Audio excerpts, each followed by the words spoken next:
우리 예수님이 세상에 계실 때에는 그 사마리아 사람들이 아주 멸시천대를 많이 받았습니다.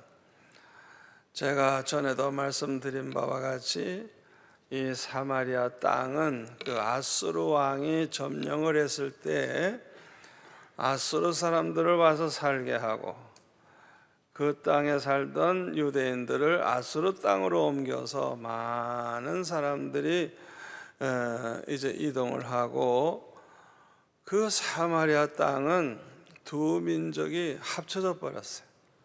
그래가지고 완전히 혼혈족이 돼버려가지고 이거는 뭐 순수한 유대인도 아니고 무슨 순수한 아수르 사람도 아니고 그야말로 잡종이 되고 말았어요. 그러니까 그들의 말도 그렇고 신앙도 그렇고 생활 습성도 그렇고 모든 게 이제 변질이 되고 마는 거예요. 그러니까 이스라엘 사람들 유대인들은 아주 이방인들을 평소 천대했는데 이 사마리아 사람들이 이거 특별하거든요. 그러니까 얼마나 그 사람들을 싫어하고 미워했던지 이 남쪽 유대 땅에서 북쪽 갈릴리 지방으로 가려면 꼭 이 사마리아 땅을 지나가야 된다고요. 이 중간에 있기 때문에. 그 땅도 밟기 싫어하는 거예요. 그래서 다들 멀리 돌아서 가는 거예요. 그 정도로 싫어한 것이 이 사마리아입니다. 아주 유대인들이 이 사마리아 사람들을 싫어하고 아예 땅까지 더러운 땅으로 그렇게 보았던 것입니다. 그런데 우리 예수님은 예루살렘에 가셨다가 이제 갈릴리로 돌아가실 때 돌아가질 않았어요. 옆으로 피해서 돌아가지 아니하시고 사마리아 땅으로 그냥 제자들과 함께 들어가신 것입니다. 그래서 그 수가성에 가셔서 예수님이 우물가에 앉아 계실 때 제자들은 먹을 걸 구하러 지방으로 들어가셨죠. 그러다가 그 사마리아 수가성 여인을 만나가지고 그 여인을 이제 예수님의 메시아라는 걸 알게 함으로 이제 구원받게 하고 이 여인이 수가성에 들어가서 전도함으로 말미암아 수가성 사람들이 다 예수님께 와서 직접 예수님을 보고 말씀을 듣고 메시아라는 걸 알게 된 거예요. 그래서 이 수가성 사람들이 다 이제 구원을 받은 것입니다.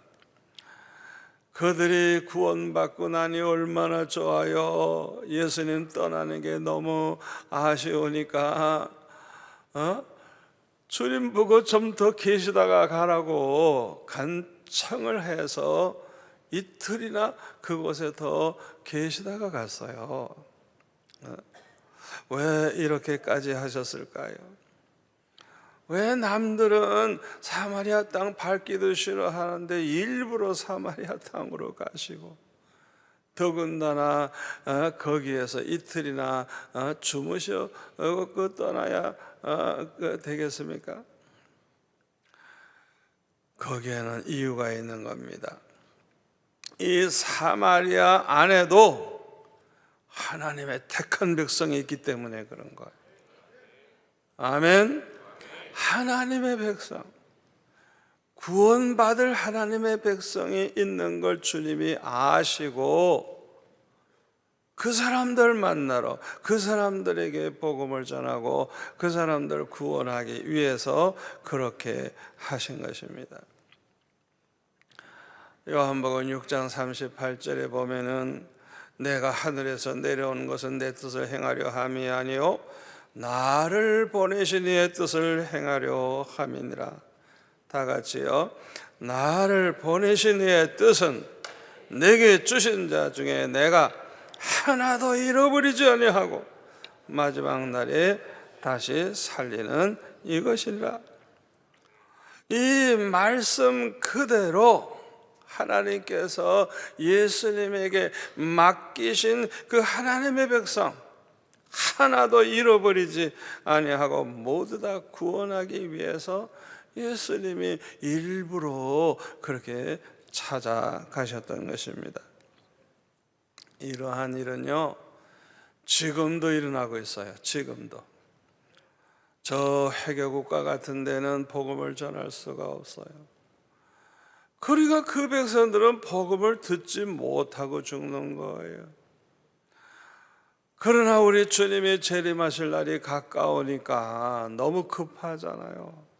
지금 많은 사람들이 주님이 꿈속에서도 찾아오시고 때때로는 그들에게 찾아가셔서 직접 만나시고 말씀해 주심으로 누구 전도 받지도 않고 예수님을 알고 예수를 믿고 막 성경을 구하고 성경 좀 달라고 그러고 그런 사람들이 막 생겨나고 있어요.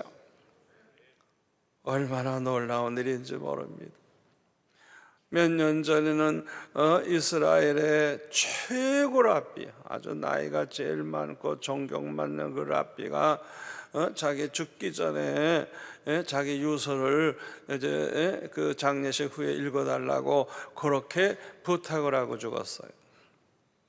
그래서 장례식 할 때 뭐 어떤 분은 100만, 200만이 모였다 그러고 하여튼 굉장히 유명한 분이 돌아가셔서 그냥 엄청나게 많은 사람이 장례식에 모였는데 장례식 끝나서 글쎄 그분의 유서를 읽어보니까 예수님 만난 얘기를 하는 거예요. 예수님의 메시아라고 그걸 유서에 남기고 죽었어요. 그래가지고 이스라엘 나라가 그냥 발칵 뒤집어져 가지고 여러분 예수님 오실 날 가까웠어요. 가까웠어요. 마지막 때가 가까웠어요. 급하니까 웬만히 전도해서 예수 안 믿을 사람들 주님이 직접 그냥 찾아가시는 거예요. 그냥 직접 찾아가 만나셔서 그들을 구원하시는 거예요. 제가 재작년인가 러시아 서쪽 지방 터키 국경 있고 그런 지역에 가서 집회를 했는데 거기 목사님 한 분이 한 40교회 개척을 했어요. 이 목사님 대단한 분이에요. 우리 교회도 오셔서 일주일 있다 갔어요. 저를 꼭 와달라 그래서 가가지고 그서에 있는 목사님들 다 모아놓고 세미나도 하고 연합 집회도 하고 했는데 한 분 한 분 만나보니까 되게 마약 환자 출신 아니면 조폭 출신 아니면 하여튼 아주 이 세상에서 완전히 밑바닥 인생들이에요.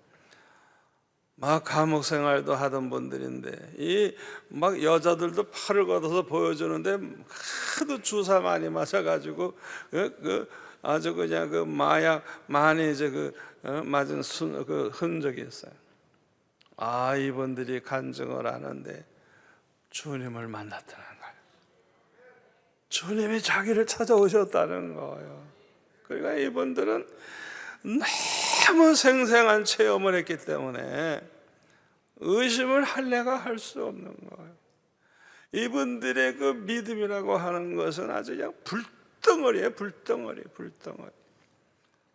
세상 만사 다 쳐버리고 열심히 전도하고 돈을 벌면 이스라엘까지 가가지고 한 달, 두 달씩 전도하다가 돈 떨어지면 오고. 우와, 하여튼 대단해요. 대단해. 자기네들 예배당은 뭐 제대로 짓지도 못하고 형편없는데 그들은 그냥 너무 급하니까 주님 오실 날이 가까운 걸 아니까 그냥 돈만 벌면 가서 그냥 이제 이스라엘 백성들 돌아오면 마지막이 되니까 가가지고 막 이제 전도를 하는 거예요. 사마리아의 수가성에 있는 그 택한 백성을 구원하기 위해서 주님이 찾아가신 것처럼 택한 백성 하나도 잃어버리지 않기 위해서 지금도 주님이 찾아다니고 계십니다. 아멘. 그런데 예수님이 이 수가성을 떠나서 이제 갈릴리로 가시면서 하시는 말씀이 선지자가 고향에서는 높임을 받지 못한다. 44절에 보면 말씀을 하셨어요. 이 말씀은 사복음 여러 곳에 기록되어 있어요. 예수님의 고향은 여러분 아시다시피 유대 땅 베들레헴이죠. 거기서 태어나셨죠.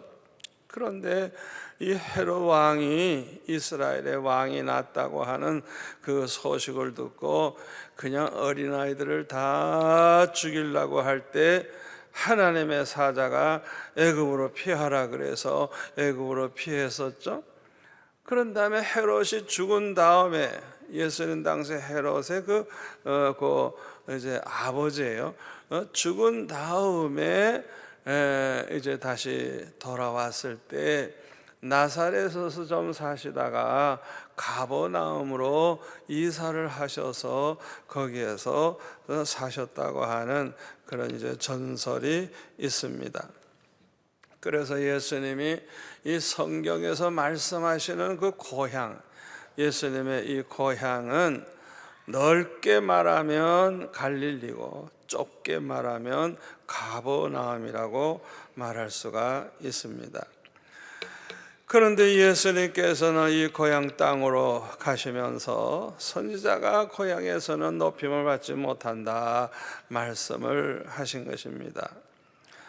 예수님의 이 말씀을 자세히 이제 기록하는 것이 마태복음 13장 53절 이하의 말씀입니다.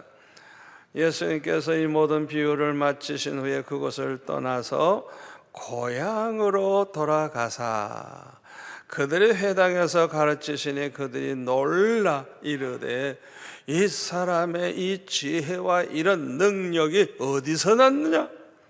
이는 그 목수의 아들이 아니냐? 그 어머니는 말이야 그 형제들은 야고보, 요셉, 시몬, 유다라 하지 않느냐?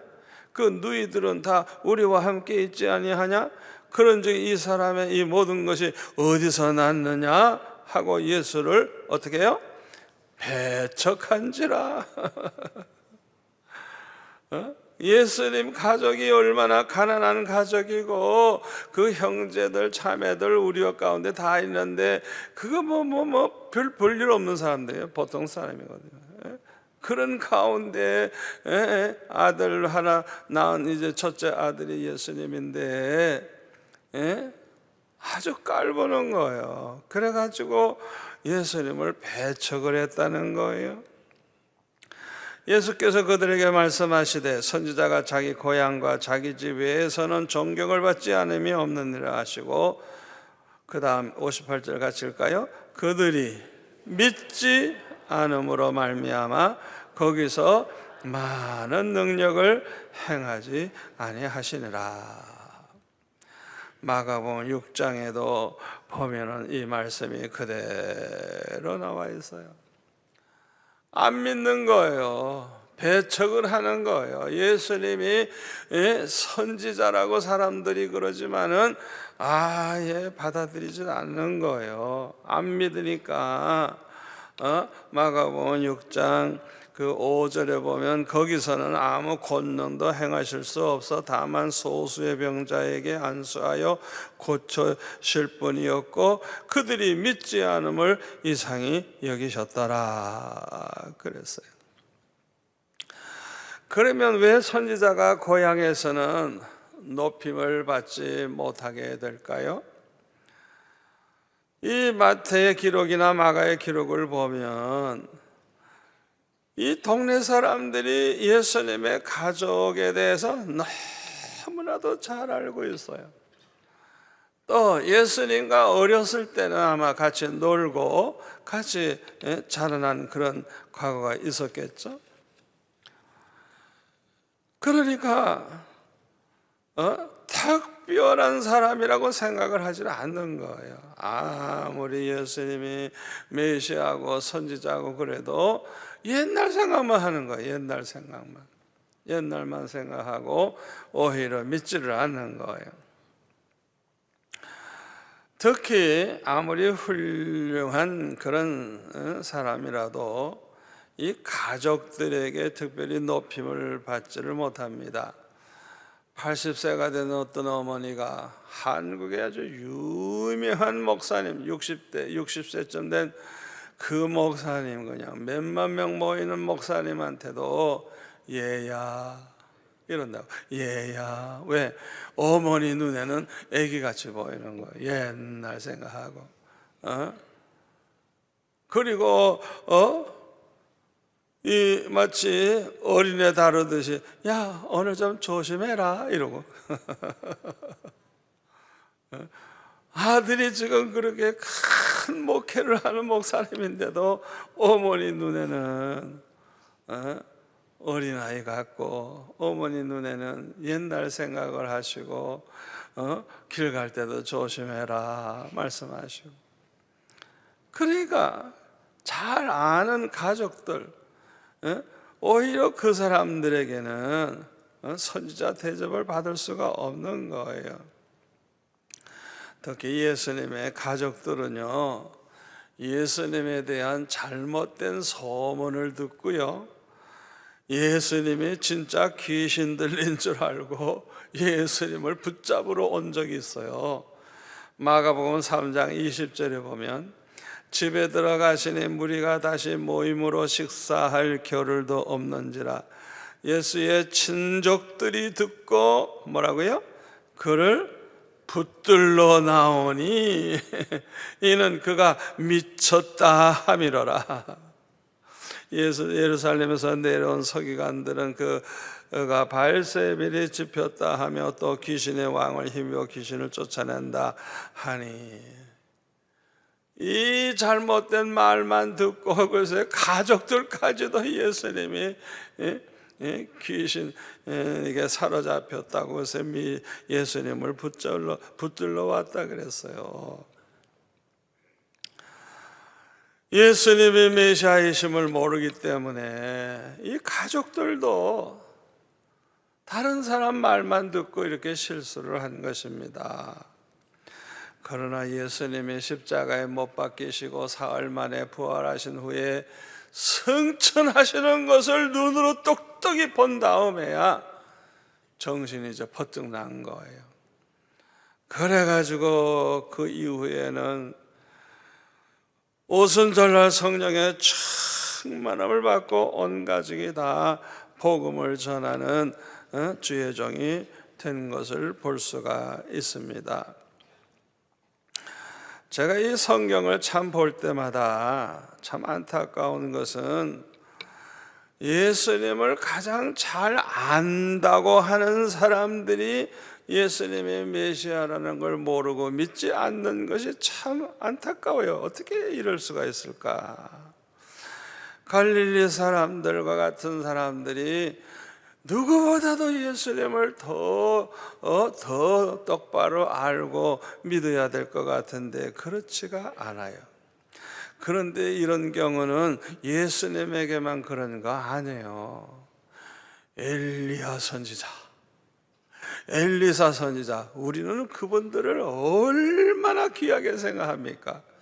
그러나 그 나라 사람들은 그렇지 않았어요. 그래서 예수님께서 누가복음 4장 24절에 보면 또 이르시되 내가 진실로 너에게 이르노니 선지자가 고향에서는 환영을 받는 자가 없느니라. 자, 예를 듭니다. 내가 참으로 너에게 이르노니 엘리야 시대에 하늘이 3년 6개월간 닫지요 온 땅에 큰 흉년이 들었을 때에 이스라엘에 많은 과부들이 있었지만은 이 엘리야를 그렇게 귀하게 여기고 대접한 과부 하나도 없어요. 엘리야가 그중 한 사람에게도 보내심을 받지 않고 오직 이방 땅입니다. 시돈 땅에 있는 사렙다의 한 과부에게 뿐이었고, 여러분, 이 과부가 엘리야 대접을 할 때 어떤 걸 가지고 대접을 했어요? 아들과 함께 한 번 식사하면 끝나는 그 마지막 그 음식을 먼저 엘리야 대접했어요. 이게 보통 믿음이에요. 그러니까 이스라엘 땅에는 과부들이 많아도 그런 믿음 있는 과부가 없어. 엘리야가 얼마나 귀한 하나님의 종인가를 알고 대접하는 사람이 없어요. 그런데 이방 땅 여인이 그렇게 해가지고 3년 반 동안 걱정 없이 잘 살았잖아요. 예수님이 하시는 말씀이에요. 선지자가 이렇게 고향에서는 환영을 받지 못한다. 그 다음에 엘리사를 또 예를 듣는 거예요. 또 선지자 엘리사 때에 예수님 말씀입니다.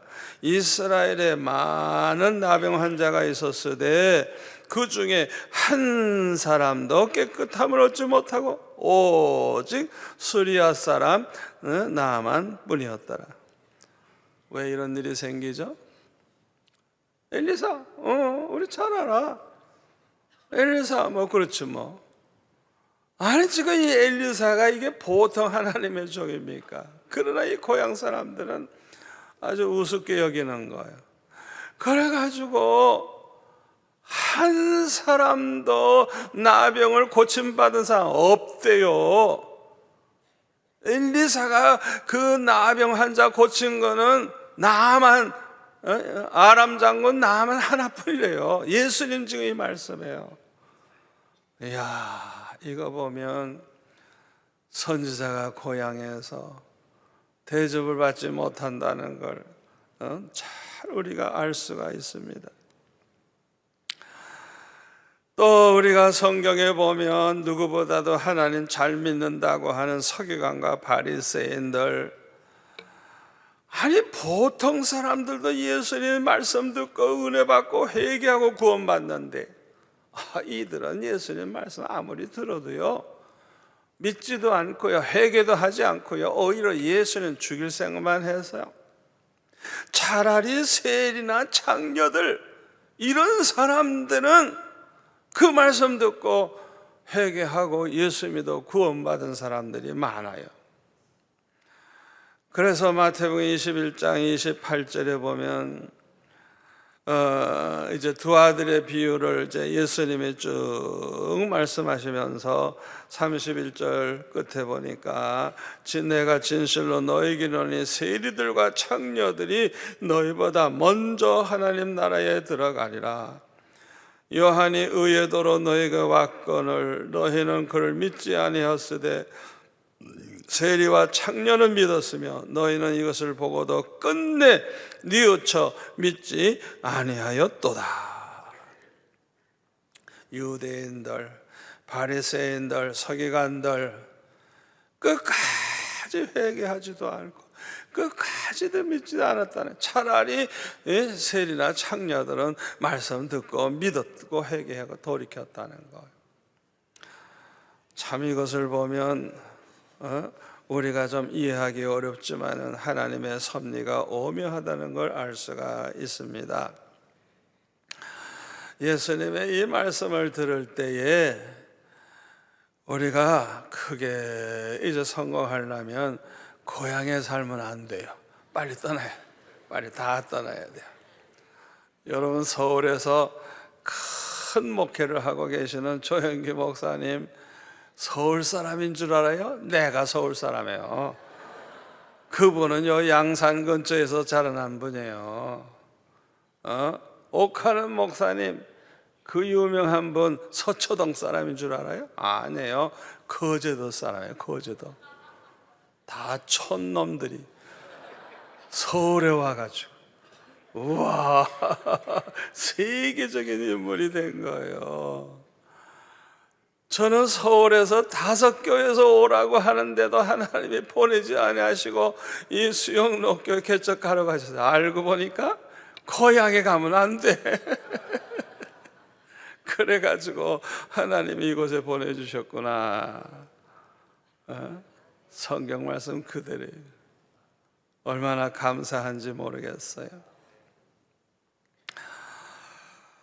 예수님은 선지자가 고향에서는 대접을 못 받는다는 걸 아셨기 때문에 아마 갈릴리로 오시면서 대접 받으실 생각 전혀 안 하셨을 거예요. 그런데 오늘 보면 45절에 보면 예수님을 영접하는 사람들이 있었어요.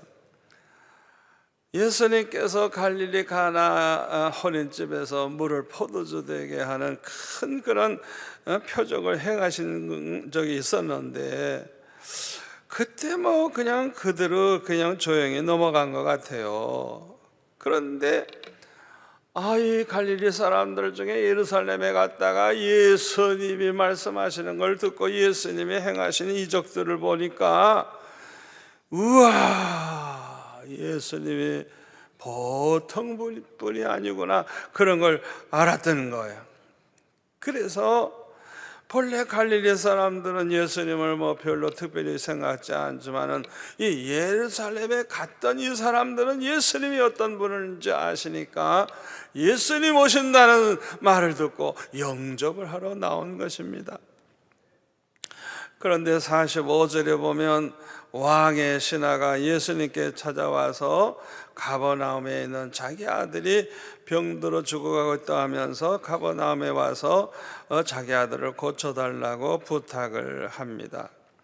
그 당시 왕의 신하라고 하면 아주 높은 귀족 중에 한 사람입니다. 그런데요, 자기 체면도 생각 안 하는 거예요. 위신도 생각 안 하는 거예요. 아주 가난한, 이제 30세쯤 된 그 가난한 청년 목수 그에게 찾아와서 이렇게 아주 공개적으로 간청을 했어요. 우리가 중환병에 걸려서 죽게 되는 그런 어려운 일을 당한다면 이건 정말 큰 환난이고 고통이고 참 슬픈 일입니다. 그런데 감사하게도요, 오히려 이렇게 중병에 걸려서 예수 믿게 된 사람, 그래서 기적을 체험하고 구원받은 사람들이 참 많아요. 어떻게 보면 괴로운 일이고 어떻게 보면 고통스러운 일이지만은 오히려 하나님이 그 방법으로 구원하시는 그런 하나님의 섭리가 있어요. 옛날 우리 교회에 아주 큰 부자가 하나 있었어요. 남편은 예수를 안 믿고 굉장히 그냥 아주 오만방자하고 그냥 사람이 눈에 보이지도 않나 봐. 그냥 내가 신방 가면 아예 쳐다보지도 않고 오지도 않고 그냥 얼마나 교만한지 몰라요. 야, 이분이 간암에 걸려가지고 그냥 이제 간이 병들어서 죽어가는데요, 서울에 가가지고 그냥 입원해 서서 수술도 하고 하시다가 그 교회 나가게 된 말이에요. 이분이 그냥 기적적으로 그냥 죽지 않고 살았어요. 다시 부산에 돌아왔는데 저를 만났는데요, 옛날에 그분이 아냐, 얼마나 애기 같은지, 얼마나 겸손한지. 저한테 연세도 저보다 많은 분인데 말하는 것이나 행동하는 것이나 얼마나 겸손한지. 그분이 재산이 많으니까 그걸 가지고 주의를 해요. 우와, 자기 사무실도 막 쓰라고 그러고 그냥. 그래가지고 하나님을 잘 섬기다가 천국에 갔어요. 그분에게 그 큰 병은 불행이라고도 할 수 있지만은 그것 때문에 예수 믿었고 그것 때문에 회개했고 그것 때문에 구원받았으니 축복인 줄 믿습니다. 이 환난과 고통이 이 교만한 사람들을 아주 겸손하게 만들어줘요. 그러므로 마음이 아주 강팍하고 절대로 예수 안 믿을 것 같은 사람도 큰 병에 죽어갈 때 겸손히 하나님 앞에 나와 예수 믿고 구원받는 사람이 많은 것입니다. 그런데요, 이 갈릴리 가나에서 가버나움까지는 32km, 80리 정도가 됩니다. 이 왕의 신하는 예수님 만나기 위해서 이 먼 길을 달려온 거예요. 그 당시에는 길도 안 좋았을 것이고 교통도 안 좋았을 거예요. 그럼에도 불구하고 예수님 만나기 위해서 달려온 거예요. 여기서 우리는 이 왕의 신하의 믿음이 대단했음을 알 수 있고 아들에 대한 사랑이 대단했다는 걸 알 수가 있습니다. 우리 교회는요, 1시간, 2시간, 3시간 거리 멀리에서 사시는 분들이 많이 나오고 있어요. 이 주일날 1시간 예배를 드리기 위해서 3시간 거리에서도 와요. 제가 물어봐요. 얼마나 힘드냐고. 힘들지 않대요. 너무 좋대요. 그분들은요, 2-3시간을 그렇게 운전하고 갔다 오고 하면서 차 안에서도 철학이도 테이프 듣고 그냥 자기가 그냥 못 들은 설교도 듣고 하면서 2번, 3번, 4번 들으니까 들을 때마다 내가 이 설교를 옛날에는 들었는데도 왜 모르나. 그냥 들을 때마다 새롭고 들을 때마다 깨달아지는 게 많고 이래가지고 이분들이 은혜를 받아가지고 얼마나 열심인지 너무너무 아주 행복하게 신앙생활하고 충성하고 있습니다. 그런데 본문 48절에 보니까 너희는 표적과 기사를 보지 못하면 도무지 믿지 아니하리라 말씀을 하셨습니다. 이 표적과 기사를 봐야만 예수 믿게 된다면 아마 이런 사람은 의심이 많기 때문에 그렇겠죠. 웬만한 건 안 믿는 성품이에요. 의심이 많아. 무조건 딱 그냥 의심부터 하는 사람. 그러니까 확인되지 않으면 안 믿는 성격을 가진 사람이죠. 또 이런 사람들은 표적과 기사를 아주 중요하게 생각하는 사람이기 때문에 아마 표적과 기사를 보지 않으면 예수 안 믿을 것이라고 말씀하셨을 것입니다. 여러분, 그러나 표적과 기사 너무 좋아하지 마세요. 왜? 사탄도 이단들도 이 표적과 기사를 사용해서 많은 사람을 미혹하기 때문에 그거를 너무 절대시하고 너무 좋아하면 안 돼요. 데살로니가 후서 2장 9절에 보면 악한 자, 이 이단을 가리켜요. 악한 자의 나타남은 무슨 활동? 사탄의 활동이에요. 성령의 역사가 아니에요. 사탄의 활동을 따라 모든 능력과 표적과 거짓 기적과 불의의 모든 속임으로 누구에게? 멸망하는 자들에게 있으리니 이는 그들이 진리의 사랑을 받지 아니하여 구원함을 받지 못함이니라. 이러므로 하나님이 미혹의 역사를 그들에게 보내사 거짓 것을 믿게 하심은 다 같이요, 진리를 믿지 않고 불의를 좋아하는 모든 자들로 하여금 심판을 받게 하려 함이니라. 여러분, 사탄도요 모든 능력을 다 행해요. 표적을 행하고요, 거짓 기적을 행하고요. 여러분, 그거 아셔야 돼요. 마태복음 24장 24절에 보면 예수님 말씀하시기를 거짓 그리스도들과 거짓 선지자들이 일어나 큰 표적과 기사를 보여 할 수만 있으면 택하신 자들도 미혹하리라. 많은 사람을 미혹해서 타락시키는 그 수법을 뭘 가지고 쓰느냐? 표적과 기사를 보여줘가지고. 그래서 여러분들이 어디 교회 가니까 귀신이 나간다, 안진뱅이 일어났다, 그 소문만 듣고 따라다니다가 나중에는 완전히 이단에게 넘어갈 수 있어요. 우리는 진리를 따라가야 돼요. 진리를 믿어야 돼요. 아멘. 진리를 믿음으로 구원받는 거예요. 진리를 믿지 않고 불의를 좋아하는 자에게는 하나님의 심판이 임하는데, 그게 뭐냐? 그 사람들에게는 미혹의 영이 역사하도록 허락하신대요. 왜? 진리를 믿어야 구원받고 하나님의 자녀가 되는데 진리를 안 믿으니까. 또 불의를 좋아해. 아주 못된 짓을 하면서도 회개하지 않아요. 그런 사람에게 하나님께서 심판하시는데 이단에게 넘어가게 하시는 거예요. 이단에게 아무나 가는 거 아닙니다. 하나님의 심판입니다.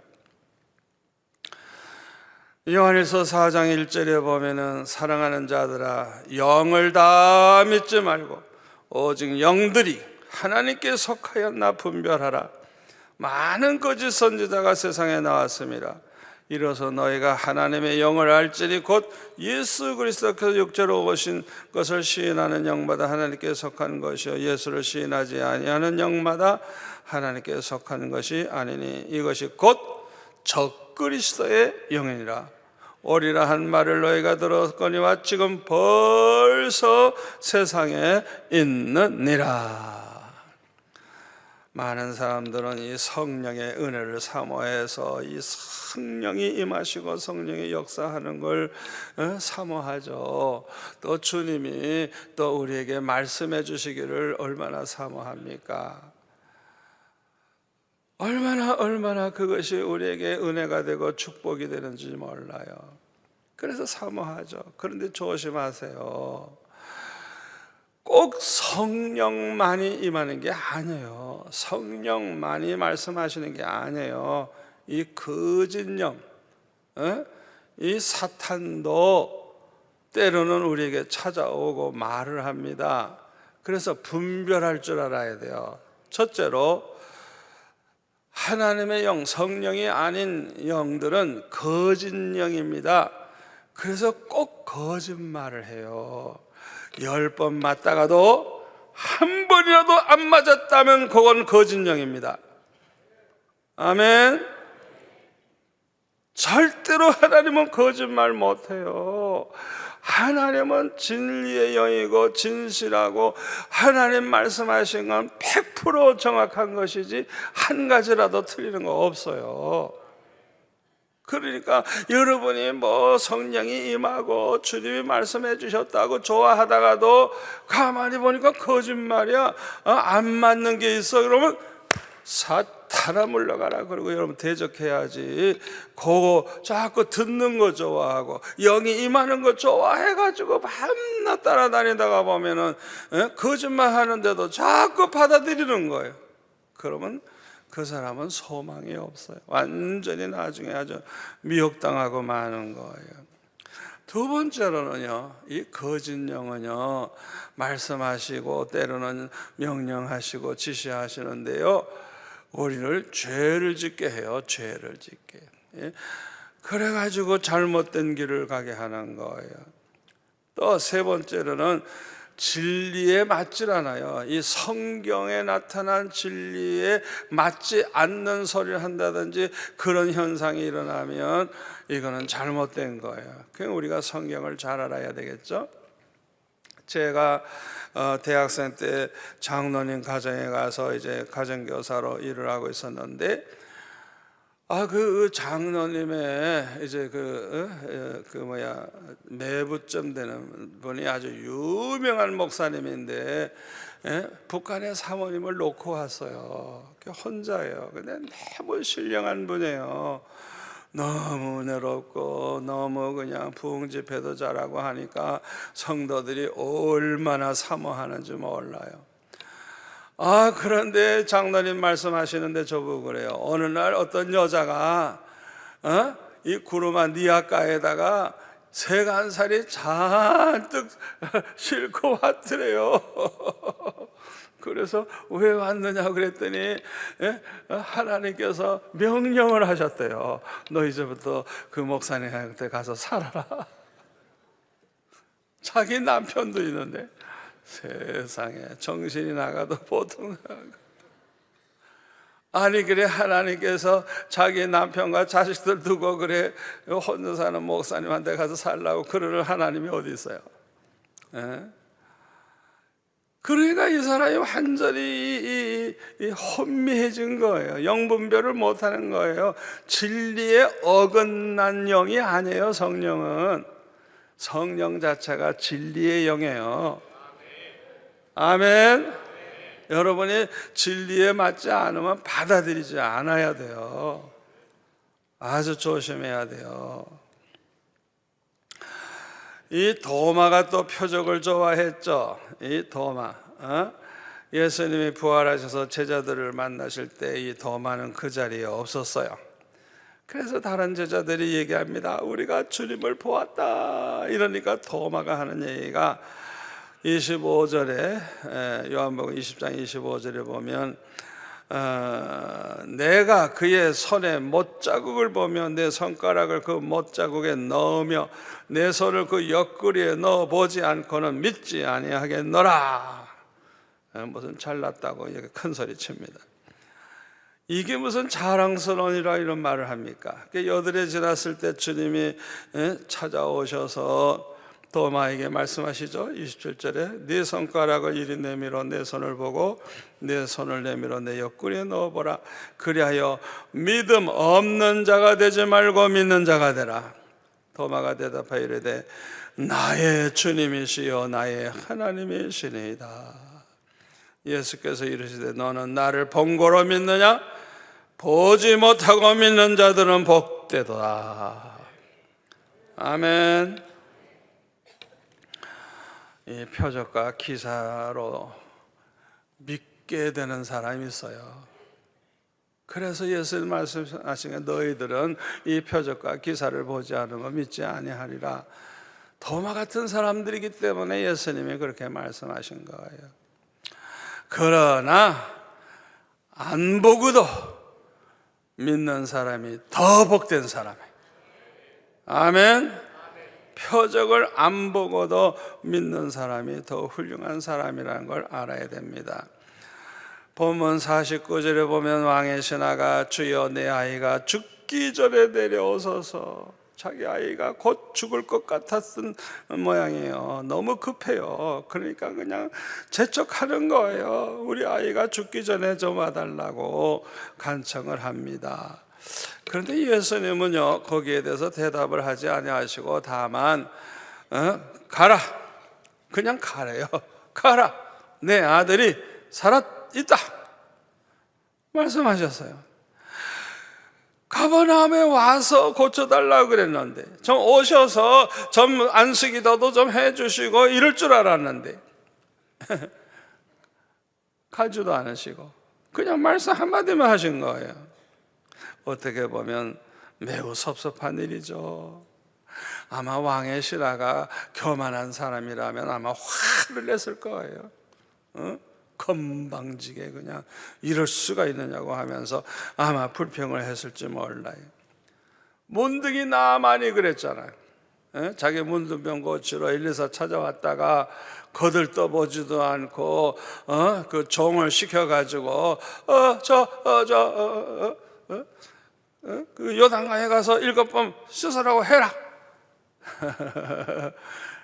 이 하인을 시켜가지고 그렇게 하니까 지금 그냥 어마어마한 금은 부어가지고 그냥 군사를 지금 데리고 왔는데 그냥 내다보지도 않고 말이지.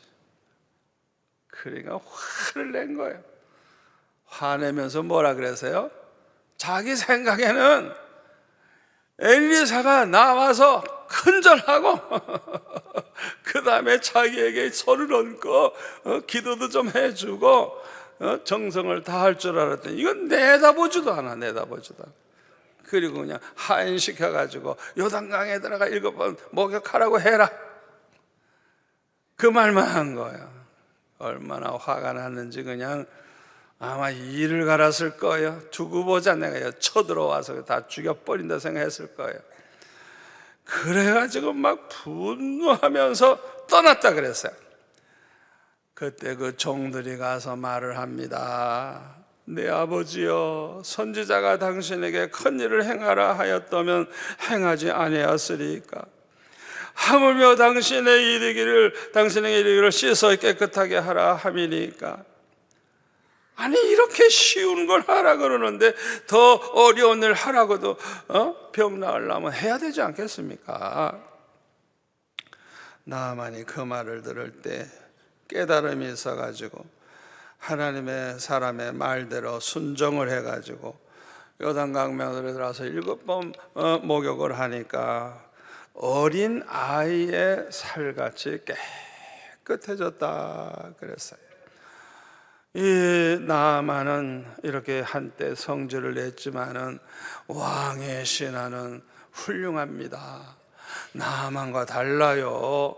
주님의 말씀을 그대로 믿고 순종했어요.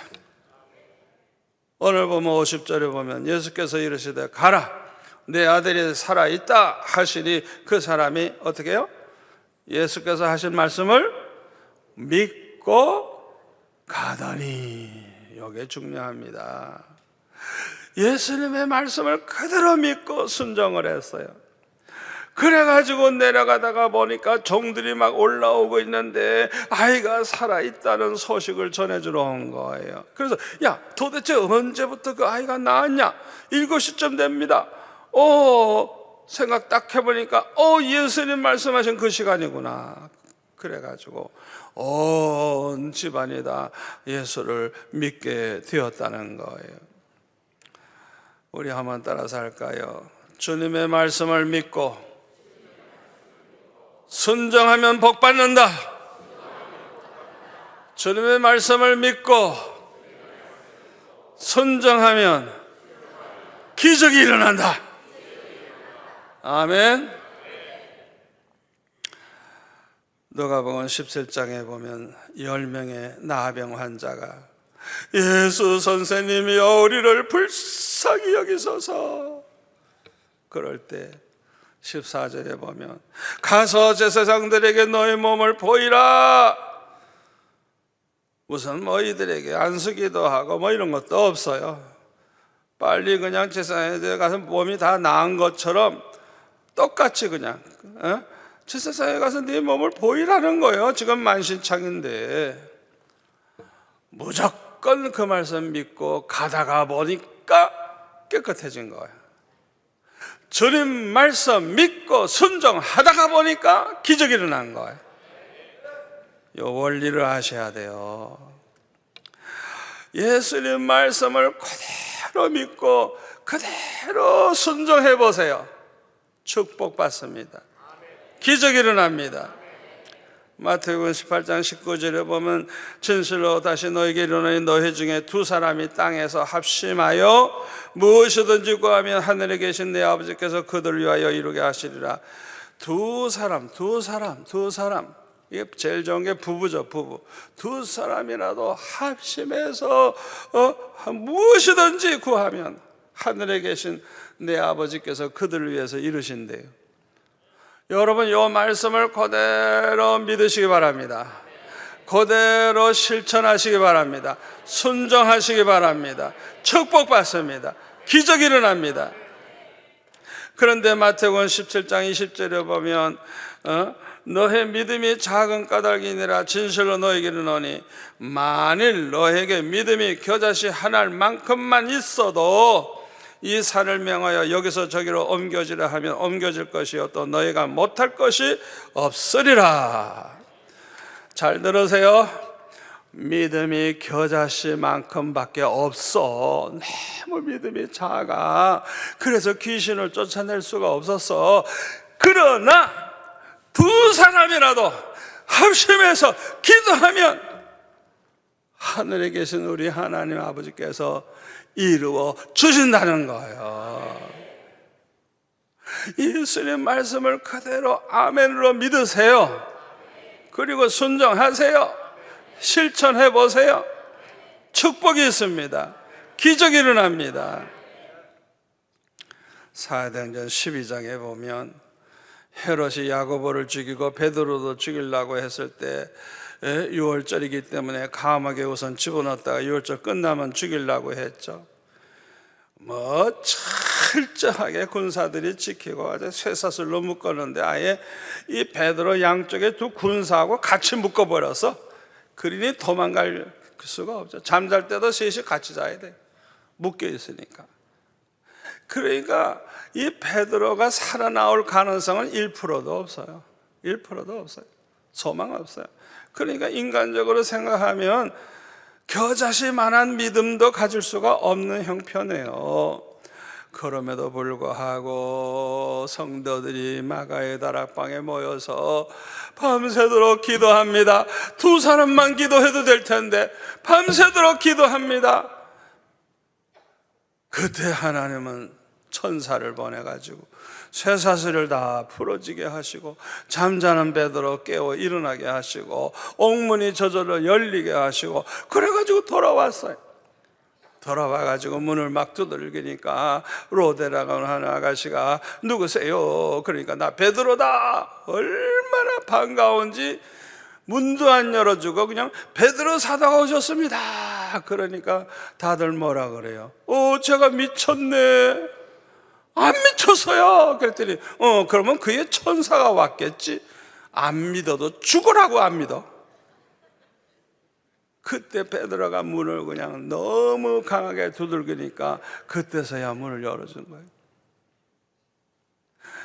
그렇게 믿음이 없어서 100% 안 될 거 확실해도 두 사람이라도 합심해서 기도하세요. 기도하세요. 기도하세요. 기적이 일어납니다. 축복이 있습니다. 옛날 박정희 대통령 시대에 제가 잘 아는 권사님이 제약회사를 크게 하셨어요. 그런데 갑자기 그 회계감사인가 무슨 특검 감사 이 회사 조사하러 나온다는 거예요. 그 걸리면 아예 그냥 완전히 감옥에 가고 다 망하는 거예요. 아이고, 그러니까 그냥 이 권사님이 아들, 딸, 손자들까지 그냥 학교도 못 가게 하고 그냥 다 모여가지고 금식하며 기도하는 거예요. 금식하면서 살려달라고. 저보고도 기도해달라고 전화가 오셔서 저도 기도했죠. 우와, 기도하다가 보니까 연락이 왔더래. 뭐가 좀 잘못돼서 실수했다고 안 간다고. 이게 우연해요? 이게 우연해요? 아니에요. 기도 응답이에요. 기도 응답이에요. 아멘.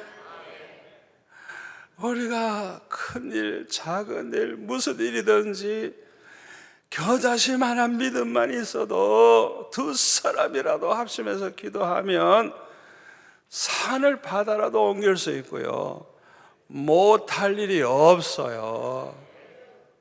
우리 수영로 교회의 몇만 명의 성도들이 나라를 위해 기도하고 이 어려운 문제 가지고 기도해 보세요. 못할 일이 없어요. 아멘. 여러분 가정에서도 두 사람이라도 합심해서 기도하시기를 바랍니다. 간증거리가 얼마나 많은지 몰라요.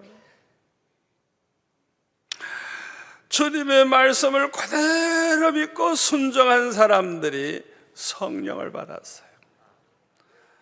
사도행전 1장 4절에 보면 예수님께서 승천하시면서 예루살렘을 떠나지 말고 내게서 들은 아버지께서 약속하신 것을 기다리라. 요한은 물로 세례를 베풀었으나 너희는 몇 날이 못되어 성령으로 세례를 받으리라 말씀을 하셨어요. 예루살렘 떠나지 마라. 이제 곧 성령이 임하니까 그 성령 받도록 기다려라. 이 말씀에 순종을 해서 14절에 120명의 성도들이 마음을 같이하여 오로지 기도에 힘썼어요. 그래가지고 오순절날 성령의 충만함을 받았어요. 여기에 대해서 사도행전 5장 32절에 보면 이렇게 말합니다. 우리는 이 일의 증인이요 하나님이 자기에게 순종하는 사람들에게 주신 성령도 그러하니라. 누구에게 주셨다고요? 누구에게 주셨어요? 순종하는 사람에게 주셨대요. 예수님 말씀 그대로 믿고 순종한 그 사람들에게 주셨다는 거예요. 예수님 말씀 한마디 한마디 그대로 믿으세요. 그 다음에 실천으로 옮기세요. 순종하세요. 모든 축복이 임합니다. 기적이 일어납니다. 아무쪼록 앞으로 이 세상 살아가면서 어떤 일이 생겨도 두려워하지 마시고 예수님 말씀하신 대로 두 사람이라도 합심해서 기도하시기 바랍니다. 그래서 축복을 받으세요. 기적을 체험하세요. 성령의 충만함을 받으세요. 항상 승리할 줄로 믿습니다. 기도하겠습니다. 아버지 하나님 감사합니다. 오늘 이 시간 큰 은혜 주시니 감사합니다. 주님의 말씀 그대로 믿고 순종함으로 기적을 체험하는 삶을 살게 도와 주옵소서. 예수님의 이름으로 기도합나이다. 아멘.